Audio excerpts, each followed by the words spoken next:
Hi guys, thanks for joining me today. I'm Marilyn and my channel is Making with Marilyn. Now on today's video, I'm going to sublimate on this rug. And this is kind of an outdoor welcome mat. I got this at Home Depot and the tag's pretty ripped up. I did that taking it off. Now this is the smaller version of what they have. It's an 18-inch by 30-inch. They do have some larger ones. I don't know the exact size, but they're quite a bit bigger. And it says that this top part is 100% polyester, and I've seen people sublimate on these on YouTube before, so I'm going to give it a try tonight. Now because there's only a little over 12 inches from this rubber piece to this rubber piece, and my heat press is 15 by 15, I'm going to use my Cricut Easy Press tonight, some heat tape, possibly this ruler, some butcher paper, my lint roller, and then my design. So the first thing that I'm going to show you is the design and how I put it together. And it's not going to take a long time. I'm not going to give you every step along the way. I'm hoping to go through that rather quickly because of course you're going to come up with your own design. But I do want to show you how I used Creative Fabrica and Inkscape to make my design. Then before I switch over the camera, if you haven't subscribed, please consider doing so. And if you do, tap the bell and select the all notifications so YouTube lets you know anytime I upload new content.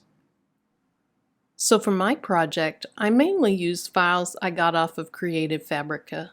So let me go find those. I'll go to my downloads. And I got my file off of this Welcome Mat bundle. And it's going to be this one right here. It says Welcome to our home. But I wanted to add a little bit more. So I also added a flower that I got from this file, which is this hand-drawn doodle flower watercolors. Then the last image is just a pink ground that I came up with. I've had it a while on my computer. Don't even know where I got it, but I'll show that to you in just a minute. I'll go ahead and open Inkscape, and I'm going to go to File, Document Properties, and I'm going to print this on a larger format printer, and so the width is going to be 19, and the height will be 13. So you can see right here that the area for my design changed. Okay, so I'm going to bring three things in. First of all, I'm going to bring in this pink background that I talked about. So I just drag it over and then I just say, okay, now this is a JPEG file. And I'll resize that here in just a minute and I'll show you what I'll use it for. Then I need to go to download and find the other files. So I need one file from this Welcome Mat bundle. So I'll double click on it. I want to use the SVG version.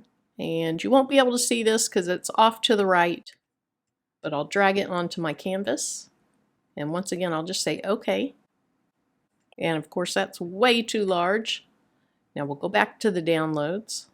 And then Doodle Flowers is where I have my other one. And I use this flower right here. Okay, so it looks like a mess right now. The first thing I want to do is get my welcome to the right size. Let me go ahead and zoom out just a little bit. Okay, let's move the flower off. And I'll move my background off. First of all, let's just get this to the right size. Now, right now, this unlock means if I drag it, the proportions could change. So I want to lock this. On Inkscape, to keep those proportions from changing, even when this is locked, you have to drag from a corner. So I'll just drag this till it fits on my paper.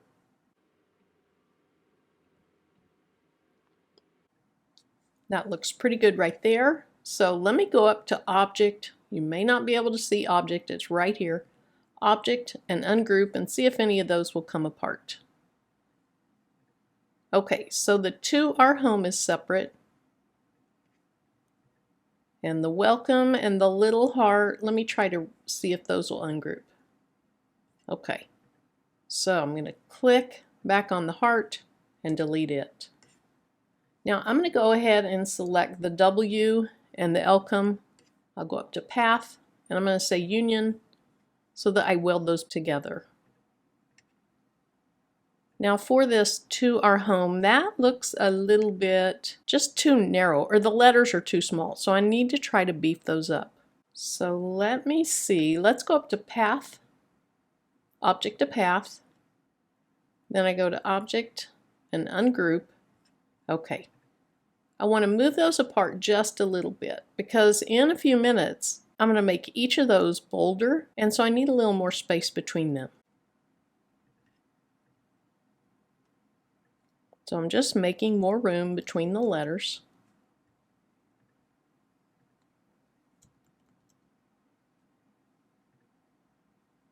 And actually this O looks quite a ways away, so I'm going to move that to the left just a little bit. I'll move the O over a little bit. Okay, now those two are together. Let me see if I can ungroup those. No. And I'll just have to live with the fact that they're already attached and I can't break them apart. Now I'm going to select all of this, go back up to Path and Union. Okay, now that I've converted that to a path and it's selected, I can go to Path and Outset. And if I click on that multiple times, or I'll just use this shortcut. On a Mac, it's the Command and the right parentheses. So watch, this is going to get thicker. Okay, now here's the reason that I have this pink background. First of all, let me just move this out of the way. I want to use this pink background, and it's actually behind the welcome. Let me go up here to Object and say Raise to Top. Now it's on the top. I'll go back to Object and put it back on the bottom. Okay, so I need to drag this so that it's underneath the whole word welcome. Whoops.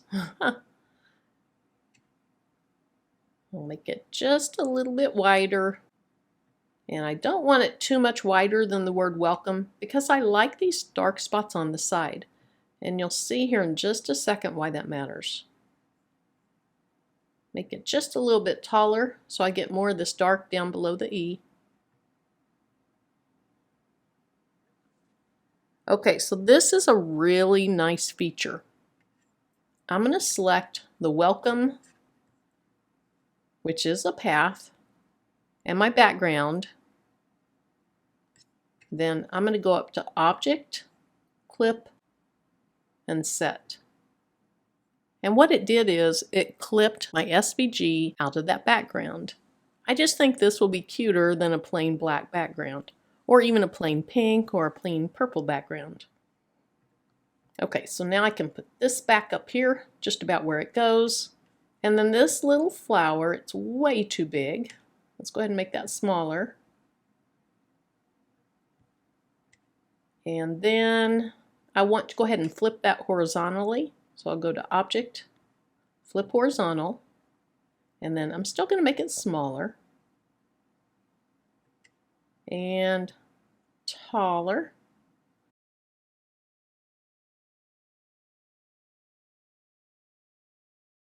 And I think that looks pretty good. The next thing I'd do is I'd select everything and go to Object and Group. Okay, have to make sure this still fits on my paper, and it does, but it can go just a little bit bigger. Now my paper's 19 inches long. That's less than 18.5, that's fine. And I have about 12 inches available on my mat, so we can go just a little bit taller, and I think that'll be fine. So the last thing I need to do before I print this is go to Object and Flip Horizontal. On most sublimation things, you flip your image before you print, or maybe your printer software does it for you. In my case, I'm using a converted Epson EcoTank 15000, and this printer mine has Hippo ink in it. I have a smaller sublimation printer, and that has Cosmos ink in it, and they've both worked out very well for me. Alright, we're going to go ahead and print this, and then I'll meet you back at the table. Alright, I'm going to go ahead and set my press, so I'll hit the power button. For my temperature, it was 395 for 45 seconds. I think I will go ahead and increase the time. I'm going to go with 60 seconds. I want to have a little extra time. I've never pressed on these before, but there's kind of a texture, so I want to have the full 60 seconds. Now let's just move this out of the way while that's heating up.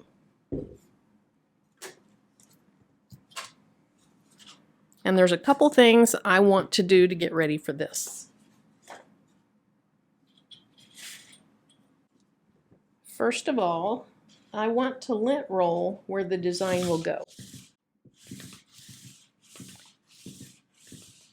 And this is just going to remove any stray fibers that might be on there that might interfere with the sublimation process.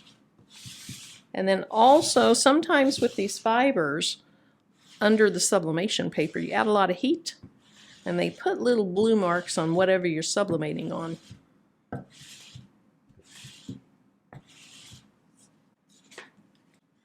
Then the second thing that I want to do to get ready for this press is I want to rip around the edges, because sometimes there's some ink that gets caught up on the edges. You can't even usually see it with the naked eye, but you press it and then all of a sudden it's all over your substrate.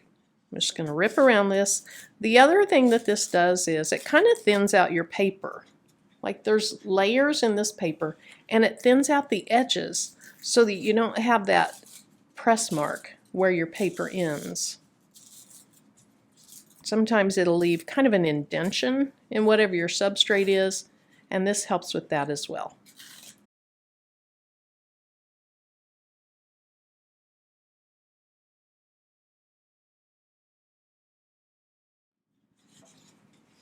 Okay, so while my heat press is heating up, I'm going to go ahead and kind of pre-press this.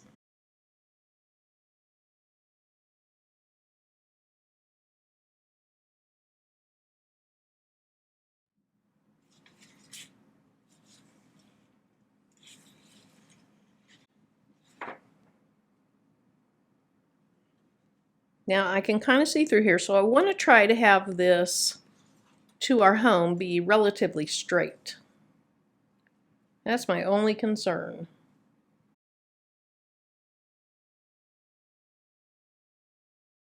Okay, that's going to be good enough. Now I'm just going to put enough heat tape on here so it doesn't shift.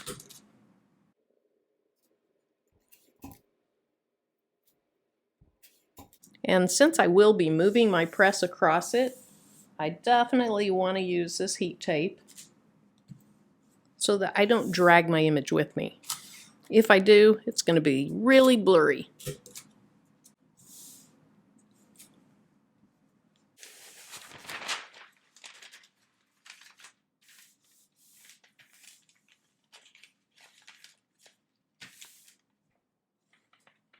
Okay, let's see how this turns out.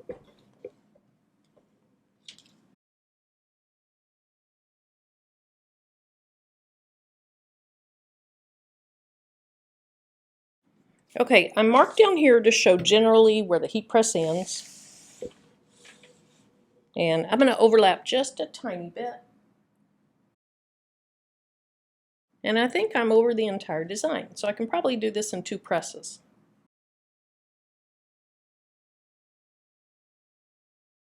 Hot. Okay, so let me lift this end up and just make sure that I got all the way to the ends of the E's. And as hot as that is, I'm pretty sure I did. Okay, I did. That looks good. So I'll check my flower. I got all the way to the end of it. I think this is going to be really pretty. Hopefully it's fairly centered. Oh my, that is so cute. That really came out better than I thought it would. It definitely surpasses my expectations. I honestly am just so pleased with this result. It is so cute. All right, well, I really appreciate you being here with me today while I make this rug. And until my next video, bye-bye.